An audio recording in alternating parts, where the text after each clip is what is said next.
Ninguém acreditou quando o guarda contou o que tinha acontecido naquela manhã. Disseram que ele estava exagerando, que a memória prega peças, que cão nenhum faz isso.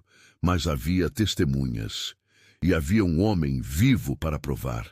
Querido ouvinte, antes de continuarmos com a história, aproveite para se inscrever no canal e ativar o sininho para receber mais histórias emocionantes como essa. O sol ainda não tinha aquecido a pedra quando o cachorro apareceu pela primeira vez no caminho. Ele surgiu do meio do mato como surge tudo que não foi convidado. Sem aviso, sem barulho, apenas de repente ali. Era um vira-lata caramelo, magro do tipo que vive de sobra e de sorte, com uma orelha dobrada para o lado e os olhos cor de mel úmido. Andava devagar pela trilha de terra batida do Parque Estadual da Serra do Cipó, farejando o chão com aquela seriedade que só os cães têm quando estão procurando algo que ainda não sabem o que é. A trilha naquele trecho era pouco frequentada logo cedo. Os visitantes preferiam os percursos com cachoeira, os mais fotografados, os que tinham placa de sinalização nova. Aquele caminho entre as pedras e os ipês torcidos era o tipo que os mais velhos conheciam e os mais jovens ignoravam. Era bonito de um jeito seco, sem espetáculo. O cachorro seguiu pela trilha por alguns minutos, o focinho rente ao chão, até que parou. Ficou parado, levantou a cabeça. Virou o pescoço para o lado esquerdo com aquela precisão estranha que os animais têm quando escutam algo que os humanos ainda não perceberam. E então, correu. Correu para dentro do mato, desviando dos galhos baixos, pulando a raiz grossa que cortava o caminho em diagonal.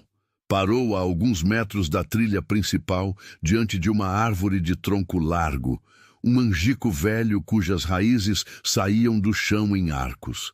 E ali estava, um homem, amarrado, os pulsos presos com uma corda fina ao tronco atrás das costas, os tornozelos cruzados e atados com outra corda mais grossa, um pano escuro enrolado ao redor da boca, apertado na nuca, o rosto vermelho de esforço e de sol nascente, os olhos arregalados, mas vivos.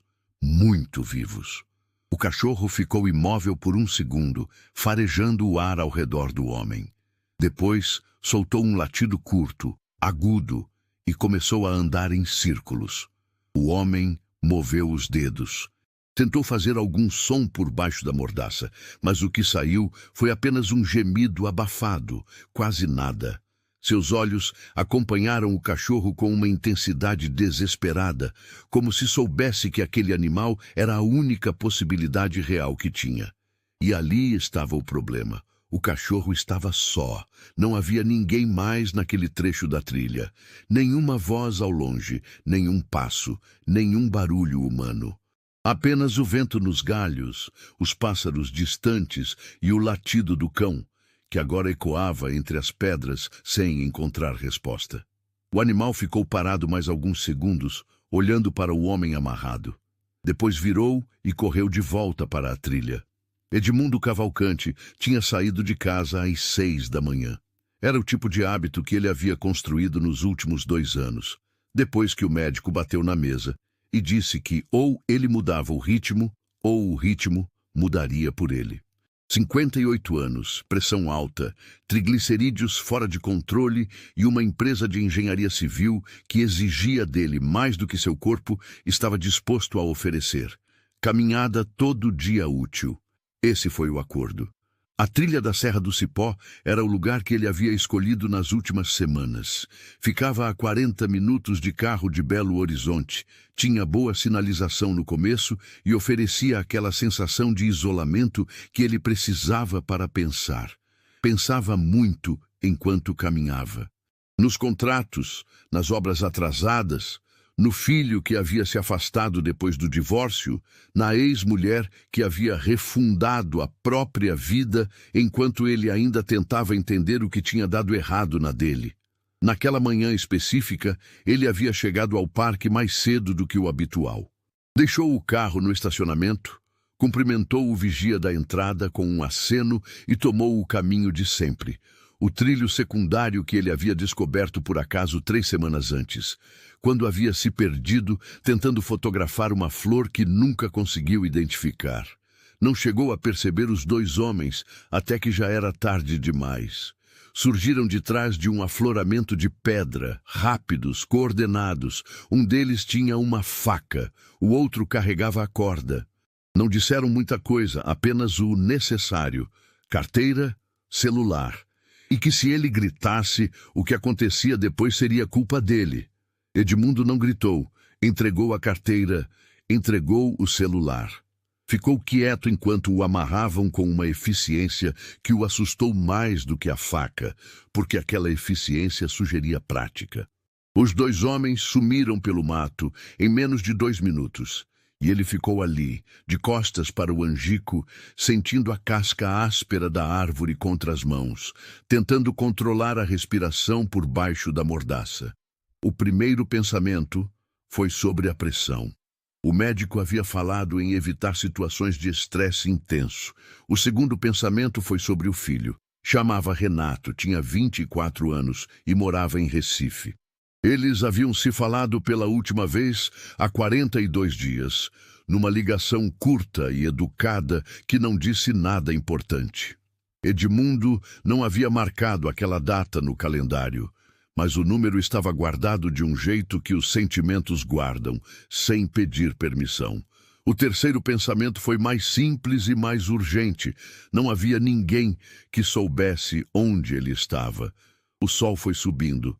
O calor começou a apertar. Edmundo tentou soltar os pulsos, tentou enfraquecer a corda, tentou fazer barulho com os pés, tentou de tudo que um homem amarrado pode tentar quando está só no meio do mato. A corda era fina, mas havia sido dada com muitas voltas. Não cedia. Quanto tempo havia passado?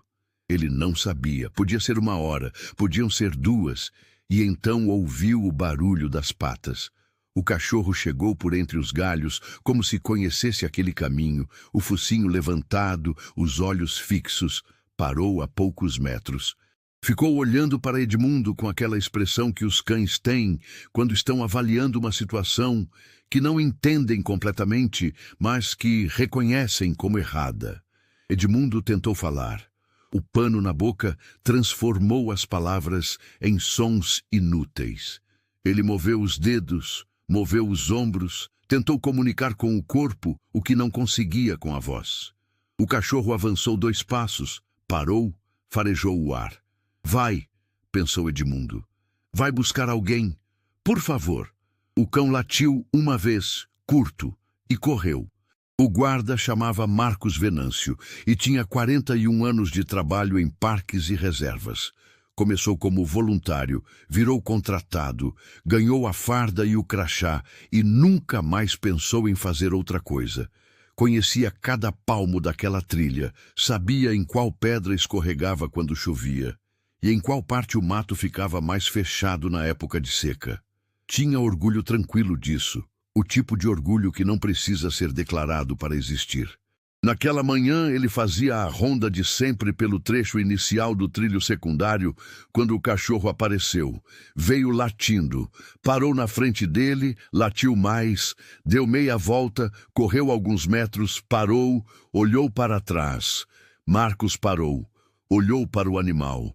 Achou estranho aquele cão ali, naquele trecho, àquela hora. Não era um animal que ele havia visto antes por ali. Chamou, fez o gesto de chamar com a mão. O cão veio, late de novo, voltou. Marcos retomou a caminhada. O cão veio correndo atrás. Passou por ele. Correu à frente, parou, latiu. Você está querendo me mostrar alguma coisa, disse Marcos em voz baixa, mais para si mesmo do que para o animal. O cão virou e correu. Marcos hesitou. Tinha um protocolo a seguir. Uma ronda com horário, um relatório para preencher no fim do turno. Mas havia algo naquela insistência que ele não conseguia ignorar. Não era latido de brincadeira, não era latido de medo. Era outra coisa. Ele virou para o grupo de 3 visitantes que haviam chegado ao início da trilha poucos minutos antes, um casal de meia-idade e uma mulher mais jovem com uma mochila nas costas. O senhor, a senhora, a moça, me façam o favor de vir comigo um momento. Os 3 se entreolharam. A mulher mais jovem perguntou o que havia acontecido. Marcos disse que não sabia ainda, mas que achava melhor não ficar sem companhia. O casal concordou sem saber bem por quê, e os 4 seguiram o cachorro para dentro do mato. O animal ia na frente, parando de vez em quando para verificar se estavam vindo, latindo uma vez quando a distância aumentava. Era uma dança estranha, aquela, um cão conduzindo 4 adultos pelo mato, como se soubesse exatamente para onde ia. E sabia. Quando Marcos avistou o homem amarrado ao tronco do angico, parou tão abruptamente que o casal quase colidiu com ele. A mulher mais jovem colocou a mão na boca. O homem do casal disse uma palavra curta que não era adequada para o contexto, mas era perfeitamente compreensível. Marcos já estava andando. Senhor, o senhor está bem? Vou soltar o senhor agora. Fica tranquilo. Edmundo tentou responder. O que saiu pelos lados da mordaça foi um som rouco, exausto, mas os olhos disseram tudo. Havia alívio ali, e havia aquela espécie de vergonha involuntária que os homens sentem quando são vistos numa situação de total vulnerabilidade, mesmo sendo vítimas, mesmo não tendo feito nada errado. Marcos tirou o pano da boca de Edmundo primeiro. Depois, trabalhou na corda dos tornozelos com um canivete pequeno que carregava no cinto. A corda dos pulsos levou mais tempo porque havia muitas voltas e o nó estava apertado de um jeito calculado. O casal ficou em silêncio. A mulher mais jovem tentou perguntar se precisava chamar alguém. E Marcos disse que sim, que ela podia ligar para o número do parque que estava na entrada e que pedisse para falar com a supervisão. Quando a última volta da corda cedeu, Edmundo deixou os braços caírem para a frente com um gemido involuntário. Os ombros haviam ficado presos na mesma posição por tempo demais. As mãos formigavam. O cachorro ficou do lado de fora do círculo, formado pelas pessoas, andando de um lado para outro, agitado, mas sem latir mais. Como se soubesse que a parte perigosa havia passado. Marcos ajudou Edmundo a sentar. O casal de visitantes ofereceu água, que o homem mais velho aceitou com ambas as mãos, tremendo levemente ao segurar o recipiente. A mulher mais jovem voltou para a trilha principal para conseguir sinal e fazer a ligação. Você sabe quem fez isso com você? Perguntou Marcos. 2 homens, respondeu Edmundo com a voz rouca. Apareceram de trás daquelas pedras ali. Levaram minha carteira e meu aparelho. Foram rápidos demais. Você estava ferido? Edmundo verificou mentalmente. Não sei. Os ombros doem muito. Não acho que fui ferido, não. Marcos assentiu. Vamos esperar a equipe chegar. Não tente se levantar ainda. O cachorro se aproximou devagar, como quem pede licença. Parou diante de Edmundo e o farejou com cuidado, o focinho percorrendo o peito, os braços, as mãos ainda vermelhas pela pressão das cordas. Edmundo olhou para o animal. Estendeu a mão, devagar, com os dedos levemente dobrados. O cachorro encostou o focinho na palma da mão dele. Foi um gesto pequeno, silencioso, mas todo mundo que estava ali viu. O casal de visitantes viu, Marcos viu, e nenhum deles disse nada por um momento. Esse cachorro é seu? Perguntou o homem do casal, quebrando o silêncio. Edmundo olhou para o animal, que agora sentado ao lado dele, encostado levemente na perna dele, como se sempre tivesse pertencido àquele lugar. Não, respondeu. Mas vai ser. A equipe do parque chegou 20 minutos depois, com um responsável pela área, um enfermeiro que fazia parte do quadro de apoio ao visitante e 2 outros guardas que começaram a registrar a ocorrência. A polícia foi acionada. Um boletim seria lavrado. Câmeras da entrada seriam verificadas. O caso seria investigado. Edmundo ficou sentado no mesmo lugar, enquanto o enfermeiro aferiu a pressão e examinou os pulsos, que estavam roxos, mas inteiros. Nada quebrado, nenhum ferimento grave. Apenas o cansaço de horas de imobilidade e o susto que ainda habitava o corpo como um hóspede que não foi convidado a sair. O cachorro não se afastou. Enquanto as pessoas vinham e iam, enquanto as perguntas eram feitas e as respostas eram dadas, o animal ficou ali, sentado ao lado de Edmundo, às vezes deitado, às vezes de pé, mas sempre perto. Um dos guardas tentou afastá-lo com um gesto gentil, e o cão se deslocou meio metro e voltou. A mulher mais jovem, que havia retornado depois de fazer a ligação, perguntou se alguém sabia de onde o animal havia vindo. Ninguém sabia. Marcos disse que nunca havia visto o cachorro por ali antes. Disse que às vezes animais entravam pela cerca no setor norte do parque, que havia um trecho com problema antigo que precisava de reparo, mas que geralmente não ficavam no setor de trilhas. Eram vistos mais perto dos depósitos de lixo, onde encontravam comida com mais facilidade. A mulher mais jovem olhou para o cachorro com aquela expressão que as pessoas têm quando estão prestes a tomar uma decisão emocional que a razão ainda não aprovou. Perguntou se alguém ia cuidar dele. Marcos disse que o parque não tinha estrutura para isso, que o procedimento normal seria acionar o controle de zoonoses municipal. A mulher começou a dizer algo mais, mas Edmundo falou antes. Ele vai comigo. Todos olharam para ele. Edmundo não estava olhando para ninguém. Estava olhando para o cachorro, que naquele momento havia virado o focinho para cima e o encarava com aqueles olhos cor de mel úmido, sem pressa, sem ansiedade, como se já soubesse. "Você tem condições de cuidar de um animal agora?" perguntou o enfermeiro com o cuidado profissional de quem pergunta coisas que parecem fora de lugar, mas não são. Edmundo pensou por um segundo.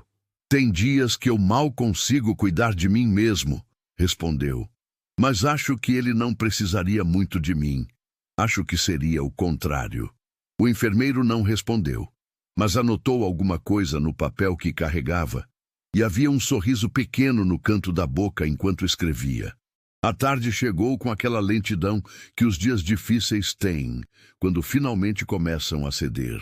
Edmundo ficou no parque até os procedimentos básicos serem concluídos, deu depoimento ao policial que chegou 1 hora depois, assinou o que precisava assinar e aceitou a carona até a delegacia mais próxima para registrar o boletim de ocorrência. O cachorro esperou no veículo do parque, aos cuidados de Marcos, que ficou com ele sem reclamar. Quando Edmundo voltou, o cão estava deitado no banco traseiro, com a cabeça apoiada nas patas dianteiras. Abriu os olhos quando a porta se abriu. Levantou a cabeça. Não latiu. Marcos disse que o animal havia comido um pouco do biscoito de aveia que ele carregava no bolso para quando estava de ronda longa. Disse que o cão havia ficado quieto o tempo todo, sem agitação, sem tentativa de fugir. Edmundo ficou olhando para o animal por alguns segundos. "Como vou chamar você?" disse em voz baixa. O cachorro moveu a cauda uma vez. "Só uma." "Cipriano", disse Edmundo. "Por causa desse parque que quase me matou e que hoje salvou minha vida." Marcos deu uma risada breve, a primeira do dia. Disse que era um bom nome para um cão que havia feito o que aquele havia feito.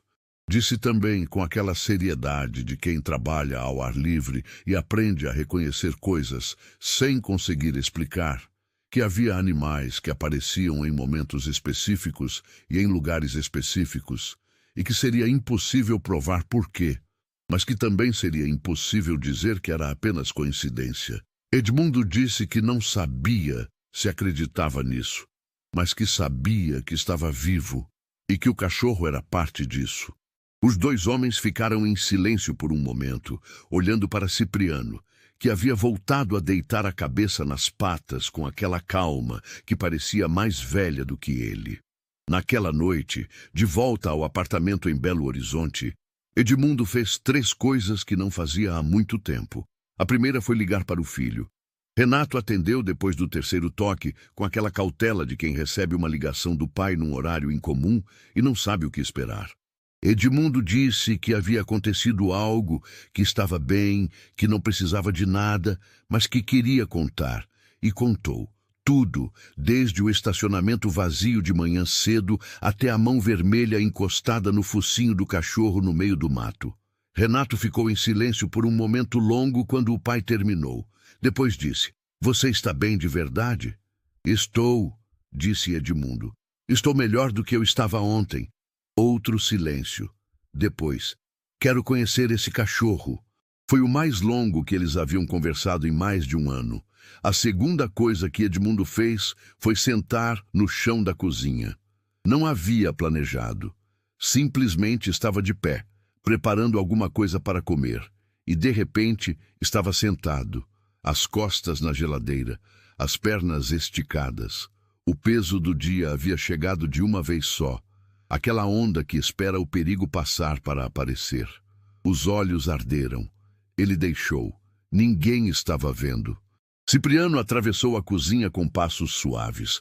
Circulou ao redor de Edmundo uma vez e deitou ao lado dele, encostado no braço dele, quente e pesado e presente. Edmundo ficou com a mão no dorso do animal por um tempo que não soube medir.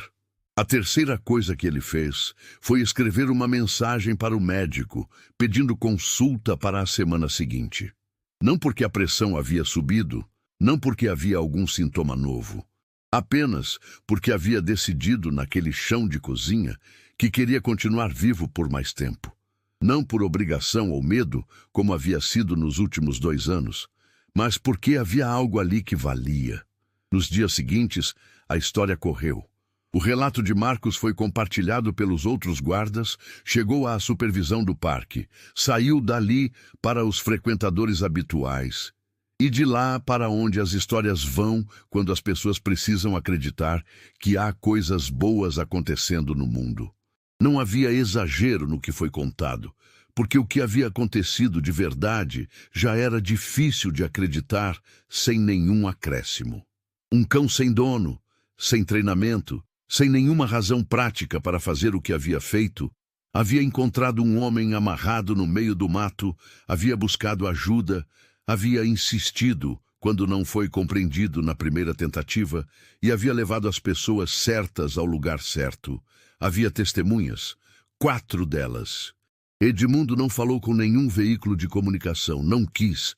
Disse apenas que o que havia acontecido era entre ele, o cachorro e as pessoas que estavam lá, que não havia moral a extrair nem lição a ensinar, que havia apenas um fato: ele estava vivo e Cipriano estava dormindo no sofá com a orelha dobrada para o lado. A investigação identificou os 2 homens cerca de 10 dias depois, a partir das câmeras da entrada do parque e de informações colhidas na região. Não foram os detalhes que Edmundo acompanhou de perto. Deu o depoimento que foi pedido, confirmou o que confirmou e deixou o processo seguir sem se envolver mais do que era necessário. Tinha outros assuntos em que pensar. Renato veio a Belo Horizonte 3 semanas depois da ligação. Ficou um fim de semana. Dormiu no quarto de hóspedes que havia sido usado como depósito nos últimos 2 anos e que Edmundo havia desmontado e reorganizado na semana anterior sem que ninguém pedisse. Os 2 foram ao parque no sábado de manhã, não pela trilha secundária, mas pelo percurso principal, com cachoeira e tudo. Cipriano foi junto com uma coleira nova, cor de terra, que Edmundo havia comprado 2 dias depois de trazer o animal para casa. Marcos os encontrou no caminho. Reconheceu o cachorro antes de reconhecer Edmundo. Agachou e colocou a mão no pescoço de Cipriano com a familiaridade de quem já havia passado uma tarde cuidando do animal. O cão balançou a cauda 3 vezes seguidas. "Esse é o seu filho?" perguntou Marcos, olhando para Renato. "É", disse Edmundo. Marcos assentiu. Estendeu a mão para Renato.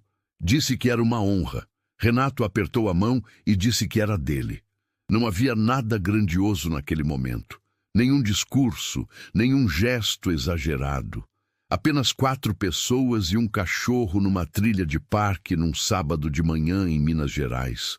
O sol ainda baixo, o ar fresco, os pássaros fazendo barulho nos ipês. Mas havia algo que os 4 sabiam, cada um à sua maneira, que aquele momento não existiria se um cão vira-lata caramelo não houvesse decidido, por razões que nenhuma ciência consegue explicar completamente, que valia a pena insistir. Edmundo olhou para Cipriano, que estava ao lado de Renato, farejando os arbustos com a seriedade de sempre. O cão levantou a cabeça, olhou de volta. Entre eles não havia palavras. Nunca havia. Mas havia algo que funcionava melhor do que palavras, e era o suficiente. Às vezes, a vida te amarra numa árvore para que você perceba o que estava perdendo antes disso. Às vezes, o que te salva não tem nome, não tem treinamento, não tem motivo documentado. Às vezes, aparece do mato com a orelha dobrada e os olhos cor de mel e decide por conta própria que você vale o esforço. Querido ouvinte, se essa história tocou seu coração, curta o vídeo, se inscreva no canal, compartilhe e comente de que cidade você está vendo esse vídeo.